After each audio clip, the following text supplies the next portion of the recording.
monde, j'espère que vous allez bien. Alors aujourd'hui, on va adapter une vieille technique que normalement on faisait avec des encres Distress, mais moi je voulais l'amener à la portée de tout le monde. Et je voulais essayer si ça marchait avec les feutres aquarelles. Et en fait, ça a marché. Alors, on va faire ça aujourd'hui. Je trouve que c'est très joli pour faire des fonds de cartes. Alors, vous pouvez utiliser les feutres aquarellables de chez Action, c'est ce que j'ai chez moi, ou d'autres feutres aquarellables aussi. Bien sûr qu'il y a la marque, c'est pas très important. On va utiliser du papier aquarelle. C'est important d'avoir un papier d'aquarelle de qualité, de bonne qualité, parce que sinon, peut-être que ça va pas fonctionner de la même façon. On va avoir besoin aussi de la poudre d'embossage qui, bien sûr, vient s'utiliser avec de la Versamark. Et si vous avez des tampons de fond, ou sinon, on va construire aussi un fond. Celui-là, il vient de chez Nose. Sinon, on peut aussi construire les fonds avec des tampons individuels. On va voir tout ça, mais je trouve que c'est plus pratique avec des tampons, des fonds. Alors moi, j'ai été voir qu'est-ce que j'avais.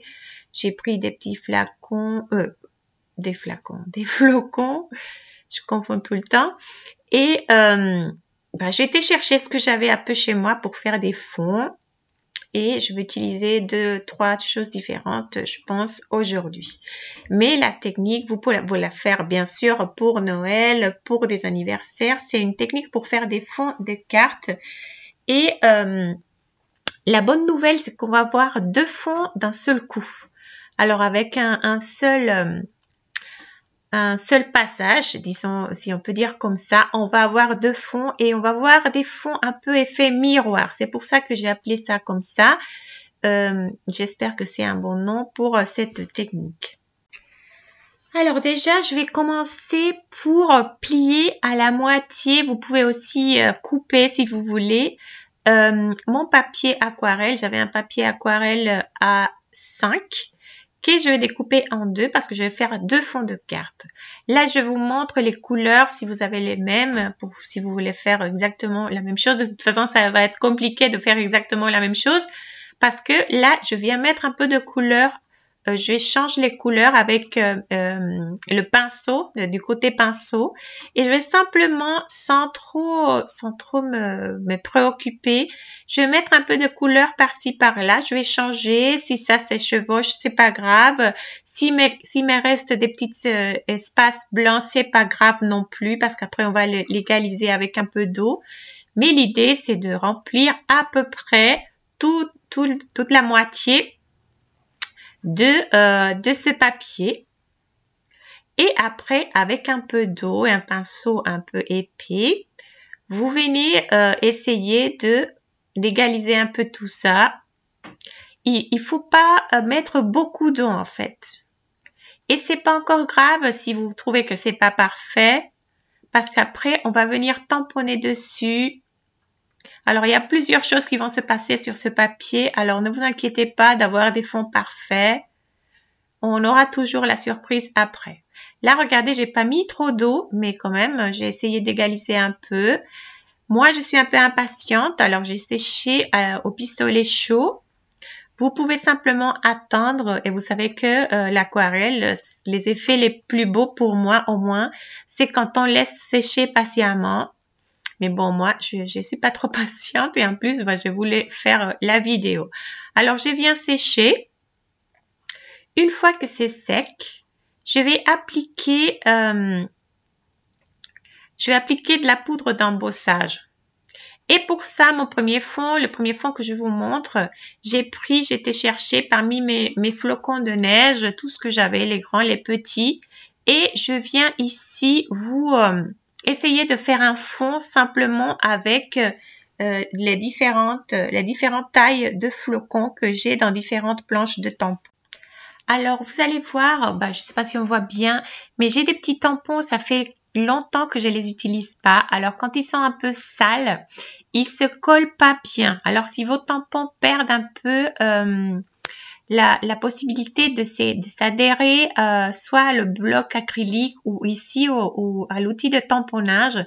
Alors, ce que vous pouvez faire, c'est simplement venir, là je l'ai pas fait parce que je voulais vraiment faire un peu vite pour la vidéo, mais vous pouvez simplement les nettoyer avec un peu d'eau. Moi je mets un peu d'eau tiède, mais je pense que même avec un petit bout de tissu et un peu d'eau, vraiment vous passez bien parce que il y a sûrement de la poussière qui s'est mis dessus et ça perd un peu, les tampons quand on les utilise pas depuis longtemps, ils peuvent s'assécher un peu. Avec un tout petit peu d'eau tiède, vous pouvez leur nettoyer bien et leur redonner sa capacité de coller. Là, ici, j'ai tamponné avec de la Versamark ce que j'ai pu mettre comme tampon. Vous allez voir que j'avais du mal avec un tampon, un des gros tampons.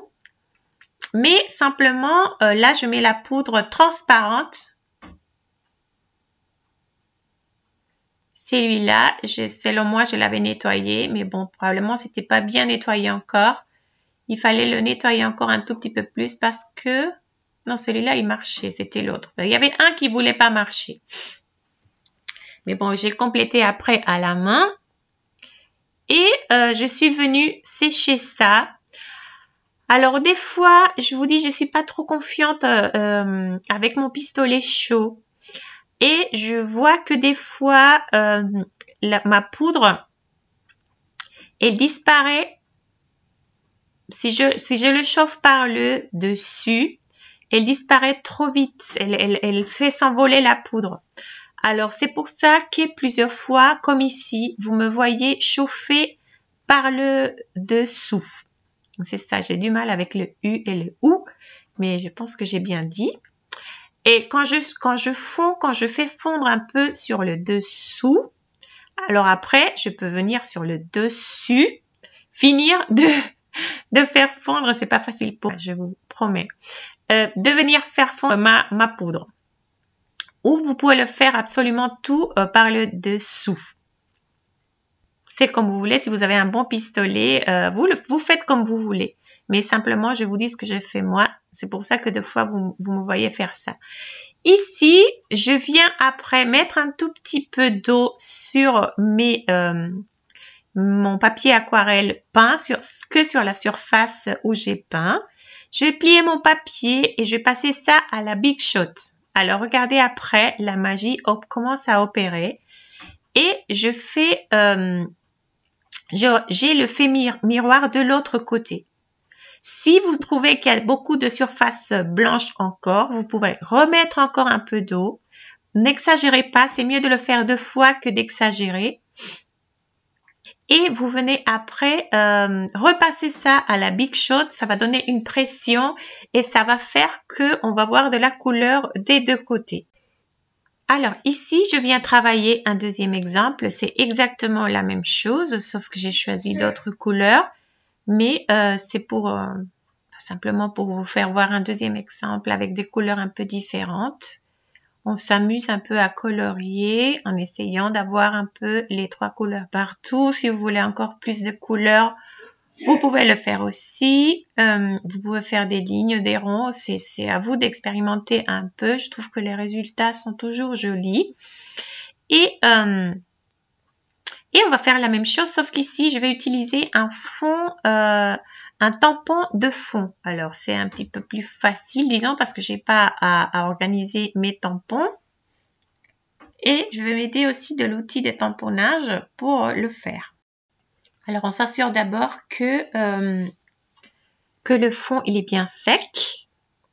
On vient déposer un peu de talc pour que s'il y a des dépôts de graisse, on a toujours un petit peu de graisse sur nos doigts. Alors, c'est pour ça et s'il y a des surfaces aussi un peu humides, c'est comme ça qu'on s'assure qu'on ne laisse pas de dépôts.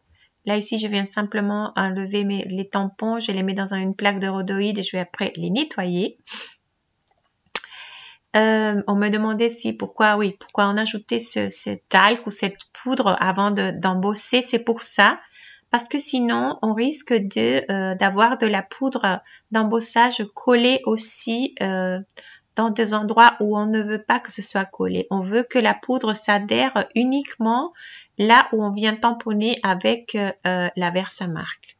Alors là, je vais utiliser ce tampon-là. Je trouve que c'est très joli. Ça va fonctionner pour Noël, pour un anniversaire. C'est un tampon assez pour plusieurs occasions. Et je viens mettre ma poudre. Voilà, ma poudre et faire fondre. Et là, je vais faire fondre tout par le bas, par le dessous, pour vous montrer que ça marche aussi. J'imagine la quantité de jolis fonds de cartes qu'on peut faire. C'est vraiment... C'est une technique qui fonctionne très très bien. Plus, c'est important, plus les couleurs. Alors, regardez, les couleurs que j'utilise sont très très fortes, mais rappelez-vous qu'après, on va mettre de l'eau et on va colorier deux côtés avec la même quantité de couleurs. Alors, si vous voulez une couleur très douce, vous pouvez choisir des couleurs un peu moins fortes. Mais moi, je voulais que, vous allez voir après, quand on va mettre l'eau et on va enlever un peu de la couleur forte pour que ça vienne colorier l'autre côté. Alors les couleurs, elles vont s'atténuer. Alors si vous utilisez des couleurs très douces dès le début, vous risquez d'avoir après un autre fond qui, les couleurs, ils vont presque pas se déplacer vers le fond qui est blanc, vers le côté miroir. Regardez ici les couleurs de droite. Bon, je l'aurais tourné, mais ça reste assez doux. S'il y a des surfaces blanches, je viens encore mettre un peu d'eau sur le côté qui n'a pas trop marché, disons. Et je repasse et sans problème, là, ça vient un peu s'est complété. Je trouve que c'est très joli. Moi, j'aime beaucoup. Peut-être que ça se voit pas super en caméra, mais les deux sont très jolis. Alors après, je vous montre ce que j'ai fait. Regardez les fonds, ça c'était mon premier essai hier soir. C'est pour ça qu'il est même pas complet. Mais je savais pas si ça allait fonctionner, ça a marché. Et les autres qu'on a fait, là j'ai laissé sécher, j'ai découpé. Si ça gondole, vous pouvez les passer à la Big Shot sans rien du tout. Et ça va aplatir vos papiers aussi. Rappelez-vous de cette astuce. Alors, quand on a des jolis fonds comme ça, bon, je sais pas, moi je trouve qu'ils sont jolis. Pour moi, c'est très facile de faire des cartes après. Il n'y a pas grand chose à faire. Alors, j'ai utilisé mes encadrements carrés. Je les ai découpés 3 fois et tout ce que j'ai fait, je l'ai découpé 3 fois. Parce que je vais coller 3 fois le même. 3 fois ces sapins aussi que vous trouverez aussi sur les sites. J'ai utilisé beaucoup ces sapins pour mes cartes de Noël de l'année dernière. Et c'était toutes faites avec la même découpe en différentes couleurs. Je vous laisserai la vidéo en description si vous voulez aller la voir. Je trouve qu'ils sont trop beaux ces sapins. J'ai laissé sur le site aussi. Vous pouvez aussi le faire une seule découpe en papier et une découpe avec de la mousse 3D. Mais si vous n'avez pas de mousse 3D, vous pouvez faire 3 découpes en papier et les coller. Et ça vous donne une découpe beaucoup plus costaud et ça donne une troisième dimension que je trouve que ça donne beaucoup d'élégance et ça donne un effet très joli sur les cartes. Alors c'est ça que je vous montre aujourd'hui ici. C'est ça que je suis en train de faire. Je colle un sapin, un deuxième et après je vais venir coller un troisième. Les cadres aussi, pour ma carte, je vais choisir 2 tailles différentes et je vais coller 3 fois. Alors, c'est 3 fois du papier. Comme je vous dis, vous pouvez le faire avec de la mousse aussi si vous préférez. Une découpe en mousse, une découpe en papier. Ça, c'est mon petit support pour la colle. Je l'avais fait aussi en vidéo il y a pas longtemps. Non, il y a longtemps, pardon. Alors là, c'est ma troisième. Et je vais faire comme ça avec tout, mais bon, je vais pas vous laisser tout ça en vidéo parce que c'était pas très intéressant. Là, je vois mes doigts, je suis en train de voir mes doigts dans toutes les couleurs. Car mon idée, c'est d'avoir un grand cadre comme ça, un plus petit Voilà, désolée, je suis pas très... Je vous montre pas bien. Un plus petit et les petits sapins à l'intérieur. J'ai pas très bien cadré mon... La mise au point de la caméra, elle est pas super. Mais bon, vous verrez après mon idée pour assembler cette carte. C'est 2 cadres comme ça et les sapins à l'intérieur. Je vais simplement assembler ma carte. Rappelez-vous aussi que vous pouvez utiliser le double face. J'en ai pas moi non plus. Et sur le site, il n'y en a plus. Bon, moi aussi, j'utilise beaucoup cette colle. J'aime beaucoup. Mais le double face, quand on a des petites surfaces aussi, c'est une très bonne possibilité aussi pour couper. Et pour coller, pardon. Je colle le petit cadre et je laisse sécher. Je mets un truc plastique pour mettre du poids après. Alors, je vous montre un peu. Là, j'ai pas filmé en fait, mais j'ai mis des petits détails avec le petit pinceau à paillettes. Quand vous sentez que la pointe elle est un peu sèche, il faut un peu appuyer, mais si vous appuyez trop fort, comme moi je l'ai fait, vous aurez une goutte de cette petite jus à paillettes. Alors moi, je l'utilise pour venir... Ça se voit pas trop en caméra, mais vraiment la brillance de ces pinceaux, je trouve très beau. Je suis sûre que celles qui l'ont acheté, vous êtes contentes parce que c'est un truc, c'est un détail magnifique pour la finition des cartes. Alors ici, je vous montre les cartes. En fait, je vous dis, les assemblages sont très faciles. Ces petits die de mon Noël, je l'aurai sur la boutique. Mais je voulais attendre que tout arrive, mais je pense que les arrivages vont prendre un peu de temps. Alors, je pense que je vais sortir petit à petit ce que j'ai. Et d'ici une quinzaine de jours, j'espère, je pourrai vous présenter les tampons et des die que j'avais dessinés il y a déjà quelques temps. Mais bon, ça prend un peu plus de temps que prévu. Alors, toutes mes finitions ont été faites avec ces petits feutres pailletés. Moi, je trouve qu'il fallait pas grand-chose parce que les fonds, ils sont trop beaux. Et je trouve que le contraste avec le blanc tout simple, éventuellement avec des effets pailletés, c'est ce qu'il fallait faire. Ici, un petit cœur, mini cœur rouge. Je mettrai aussi des petits messages de Noël, mais une nouvelle planche de Noël avec des petits messages.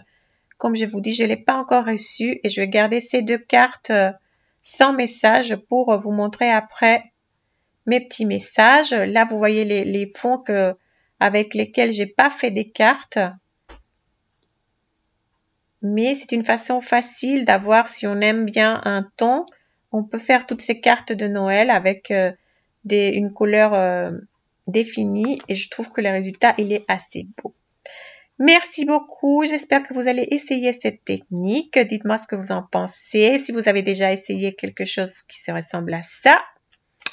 Je vous dis très bonne semaine et gros bisous pour tous vos commentaires. J'adore lire vos commentaires. Alors, j'espère que vous me laisserez des commentaires. Bisous, bonne semaine.